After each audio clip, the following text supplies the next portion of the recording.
Oi, gente, tudo bem? Eu me chamo Luiz Guilherme e eu vou apresentar algumas aulas aqui no projeto de História para revisão para o Enem. E hoje vai ser a nossa primeira aula, que vai ser sobre a Grécia Antiga.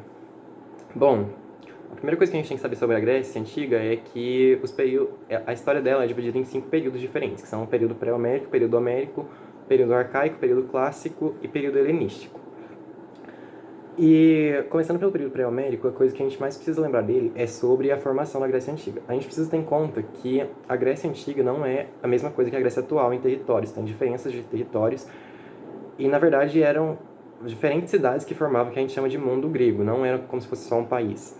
Porque o território onde ficava localizada a Grécia Antiga, lá na Península Balcânica, é um território bem montanhoso, então isso dificultava bastante a relação entre as cidades. Então eles tinham alguns costumes em comum, tinham a mesma língua, e daí todas essas pessoas com alguns costumes em comum a gente generaliza e chama tudo de mundo grego, mas cada um tinha suas especificidades também.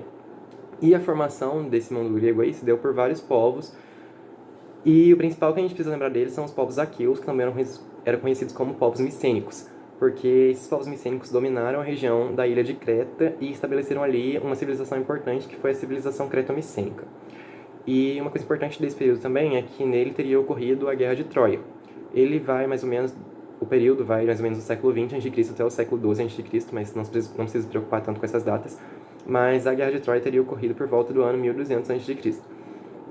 E nessa guerra, os gregos teriam se unido e vencido os troianos. E aí tem até a expressão que a gente conhece de presente de grego, tem a lenda do cavalo, que os gregos fingiram que deram um presente de um cavalo lá, de madeira, para os troianos, e na verdade tinha grego lá dentro e mataram todo mundo. É uma história bem conhecida. E é bom saber que ela teria ocorrido nesse período também. E aí, mais pro final dele, os dórios, que eram um outro povo, invadem a Grécia Antiga e conseguem dominar lá. E aí, essa invasão dórica consegue fazer o que a gente chama de primeira diáspora. Com a invasão, vários povos ali têm que migrar lá para as regiões da Ásia Menor, por não conseguirem se manter ali por causa do domínio dórico. E aí, essa primeira diáspora faz vários povos irem para diferentes lugares, e os que ficam ali começam a se estabelecer em algumas comunidades coletivistas, que eram o que a gente conhece como guenos. E aí esses vários guenos diferentes, que eram sociedades coletivistas, formavam o que a gente chama de sistema gentílico. E aí cada gueno tinha um líder, que era um homem necessariamente, que era conhecido como pater. E daí desse pater vem várias palavras do nosso dia a dia, como patriarcado, paternalismo e dentre outras. E aí a gente entra no período homérico, que vai mais ou menos do século XII até o século VIII a.C. E no período homérico tem o fortalecimento desse pater. E aí, como o pater fica mais forte, começam a ter mais disputa de terra. E aí alguns paters começam a se apropriar das melhores terras. E daí alguns outros guenos começam a não conseguir sobreviver por falta de alimento. E aí isso gera o que a gente chama de segunda diáspora. Então tem a primeira diáspora com a invasão dórica, e daí com o fortalecimento dos paters, que alguns começam a tomar as outras terras, tem a segunda diáspora. E essa segunda diáspora faz que os povos vão para muitos lugares diferentes, e aí o território da Grécia Antiga fica expandido. E daí, nesse período, por causa dessa expansão, a gente conhece o território como Magna Grécia, porque Magna de maior, ficou um território maior que era antes. E esse período homérico, ele é lembrado com esse nome porque nele teria tido as obras de Homero, que escreveu a Ilíada e a Odisseia, que são duas obras bem famosas que contam sobre guerras lá. E essas obras de Homero davam uma certa unidade entre o povo grego, um sentimento de identidade cultural, mesmo que cada cidade tivesse suas diferenças. E aí a gente entra no período arcaico. O período arcaico vai mais ou menos do século VIII a.C. até o século IV a.C.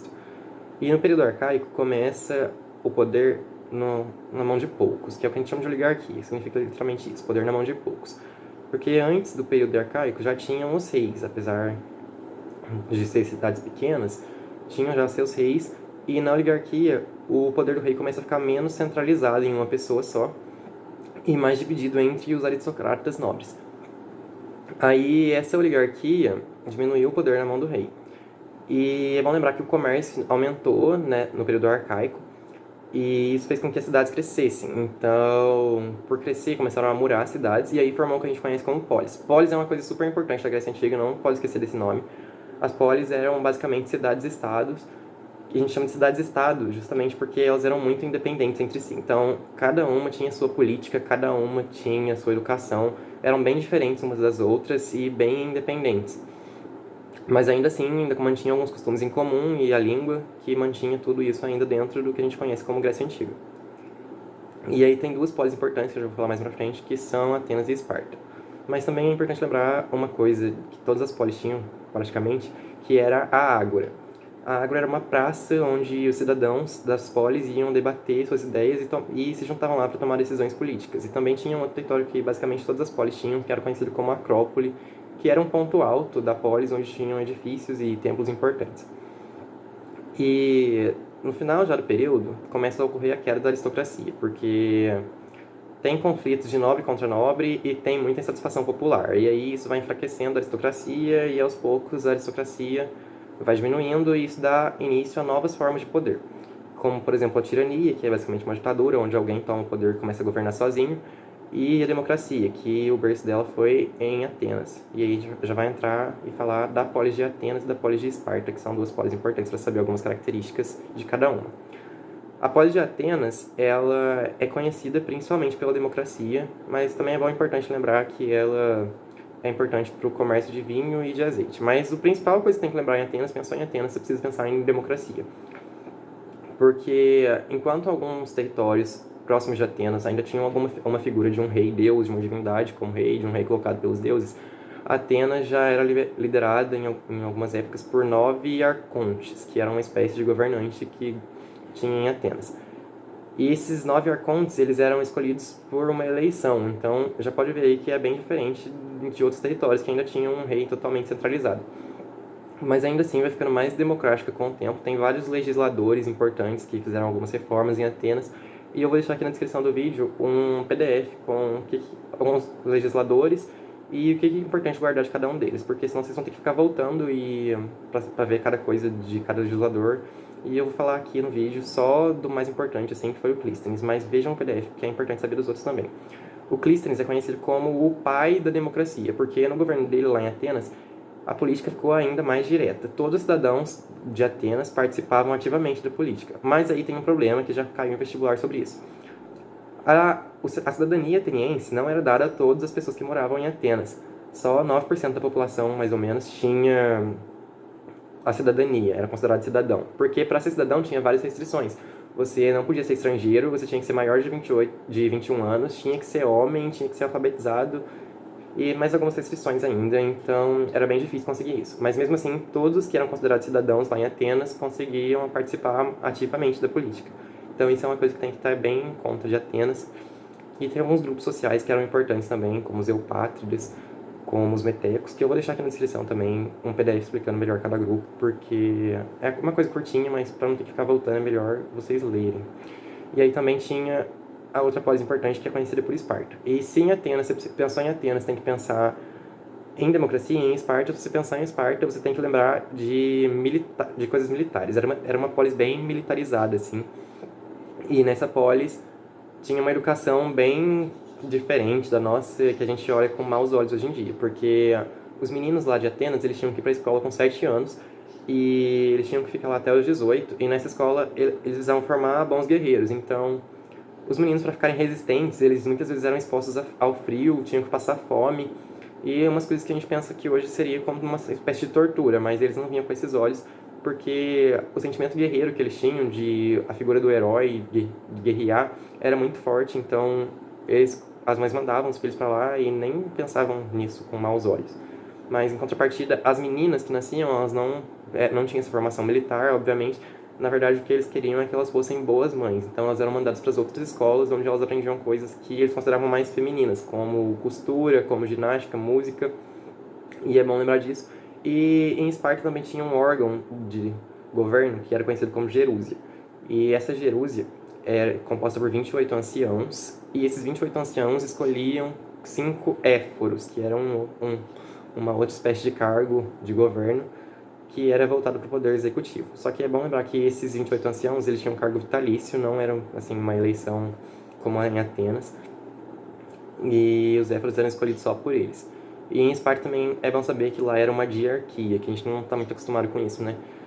Porque quando vem alguma sociedade, geralmente tem um rei só. Mas lá eram 2 reis, e a oligarquia lá também era forte. Apesar de ter a figura do rei, tinha bastante poder dividido entre a aristocracia. E aí a gente entra no período clássico. O que tem no período clássico que a gente precisa lembrar é que lá foi o auge de Atenas, assim. A filosofia naquela época de Atenas começou a ficar mais importante, a música, o teatro. Então é conhecido por ser uma era de ouro em Atenas, assim, no período clássico. Mas a gente não pode esquecer que no período clássico também teve muitas guerras. Como, por exemplo, as guerras médicas, que foram guerras entre os gregos e os persas, que também eram conhecidos como povos medos, então por isso que tem o nome de guerras médicas. Tem uma batalha famosa, que é a Batalha de Maratona, onde os gregos venceram os persas, mas ainda assim os persas voltaram a atacar depois e eles foram vencidos finalmente, mesmo por vez, na Batalha de Salamina.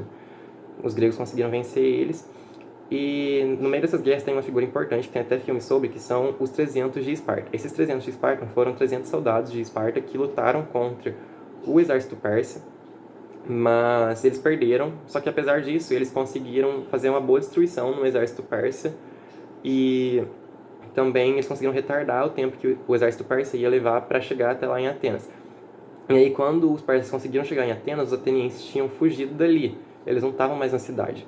E aí, por fim, conseguem vencer lá os persas, e depois que vencem, Atenas, a polis de Atenas, fica se sentindo soberana. Então ela começa a se impor para as outras polis, e tem a criação da Liga de Delos, que foi uma liga comandada por Atenas, onde as outras polis se uniriam caso os persas voltassem a atacar. Só que nessa liga, as outras polis eram meio que obrigadas a pagar impostos para Atenas, porque se não pagassem, Atenas poderia invadi-las e destruí-las, dominá-las.